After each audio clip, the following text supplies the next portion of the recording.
You are at last taking your new puppy home, which will be the newest member of your family that you have. Even though it is a joyful and exciting time for everyone, it is essential to have a consensus on all of the regulations and training programs in advance. It is essential to keep in mind that you will be required to continue the training of your dog at home, regardless of whether you intend to enroll your dog in an obedience school, hire a private trainer for your dog, or even train them yourself. In the same way that children do not acquire all of the knowledge they require in school, dogs require further training after they return home. Number 10. Designate a particular area for your dog to call home. Setting aside a specific location for training your dog is an essential step. The dog must be able to link this location with the time spent being trained. It is beneficial for this to be a location that is devoid of any distractions and provides a large amount of space for them to wander around freely. It is important to provide your dog with a room of their own, often known as their own unique space, and you should begin providing this to them as soon as possible. The dog require their own space to sleep in so that they can achieve a sense of comfort and safety in their environment. When it comes to house training, the den, which is typically a crate, will also prove to be a very valuable tool. Number 9. Talk in a way that is upbeat but authoritative. In the field of animal training, reward-based training is widely recognized as the most efficient and kind to the animals involved. The fact that you are the boss requires you to be authoritative and commanding, but you should also have a positive attitude and be encouraging to make sure that your dog feels secure. Dogs can comprehend basic orders and names because human languages are not their native tongue. The tone of your voice is a significant factor in conveying your intentions to them. If you make your dog feel angry or upset while you are training him, he will develop a bad relationship with the process of learning abilities. Number 8. Establish a timer. When it comes to attention span, dogs are not very good. The period that they can concentrate is limited, and after that, they become worried or bored.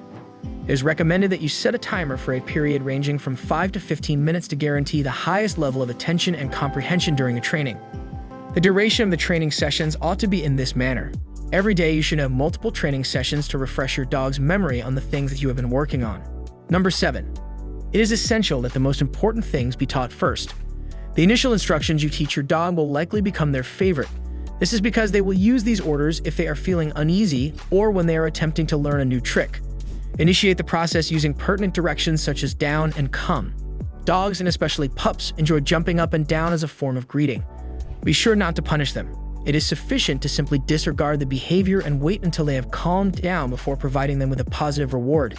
Instead of patting or praising your dog when they are in a jumping up stance, you should avoid doing so because it will encourage the jumping habit. They should not be paid any attention to, and you should turn your back on them. It is possible to keep them from jumping on visitors by beginning with this command.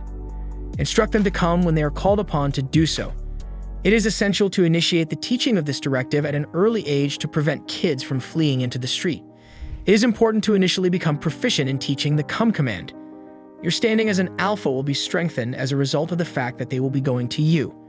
It is recommended that you get on the same level as them and call out to them to come while using their name. Be sure to make a big deal out of it and provide your dog with a lot of positive reinforcement when he or she obeys this instruction. If you give this another shot while they are engaged in something else, you will notice the benefits of understanding the command at an early age when they are older. Number 6. The importance of being consistent. It is important to establish ground rules for the dog before you even bring it into your home. Is it okay for them to sit on the furniture? Are they permitted to share your bed with you? Can they eat the leftovers from the table? Making certain that the rules are established from the very beginning will ensure that there is no room for misunderstanding. Changing the rules every couple of months is something else you should try to avoid doing. Even though it would be cute to capture pictures of your new puppy sitting on your couch when they are adults, they will be perplexed as to why they are no longer permitted to sit on the couch, since the rule is that they must remain off the furniture. As soon as you see that the dog is acting in a manner that they have been educated to avoid, you should immediately address the situation and discipline the dog. In addition, as soon as you become aware that they are beginning to understand, you should immediately thank them for their good conduct by giving them nutritious food. They'll make it a point to maintain the same level of behavior. Number 5. Keep it brief and to the point. When it comes to orders, your best bet is to utilize singular terms. Find one and make sure to use it frequently. Several pet owners may use the phrase, "go to your spot" to mean, "get into your crate," while others may just use the term, "crate." It is more effective and efficient to use the command crate during the process. In this case, the winner is the short and sweet. Number 4. Making use of a crate. These crates can be of great assistance, particularly for younger puppies and senior dogs that are being brought into a new home. Not only can a crate provide your dog with a sense of security, but it also proves to be useful when it comes to housebreaking. Your dog will learn to hold their bladder for an extended period if they are confined to a crate while they sleep. Make it a point to refrain from mailing them just when they are acting inappropriately. Instead of being a place of punishment, the crate ought to be a place that they look forward to spending time in. Number 3, you should keep a schedule. It is fun for dogs to know what to anticipate. This not only makes them feel less anxious, but also teaches them to trust you. Establishing a routine for both feedings and walks is highly recommended. Your dog will not only learn when to anticipate meals, but they will also develop a strong command over their bladder and intestines in the time that they spend between walks. Number 2, exhibit patience.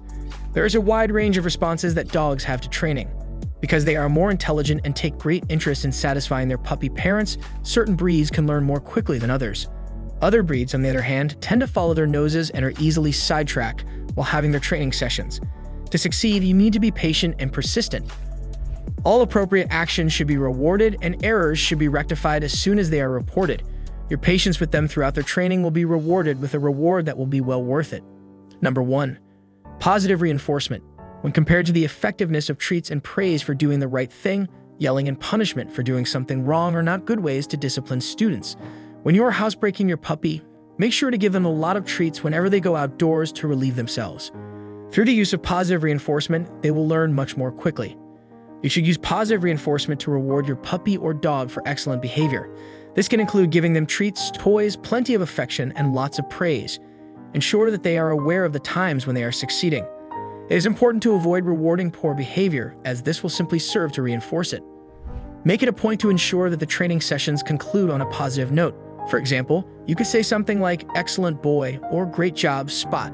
For the duration of the training, this will serve as an incentive for them to continue to satisfy you. They should be given a lot of praise, a reward of some caressing, and some time to play before you go. Your dog will come to the next training session eager to learn, with their tails wagging and well prepared to learn. If you enjoyed this video, don't forget to like, subscribe, and comment below with your thoughts. Your support helps us create more great content. Thanks for watching.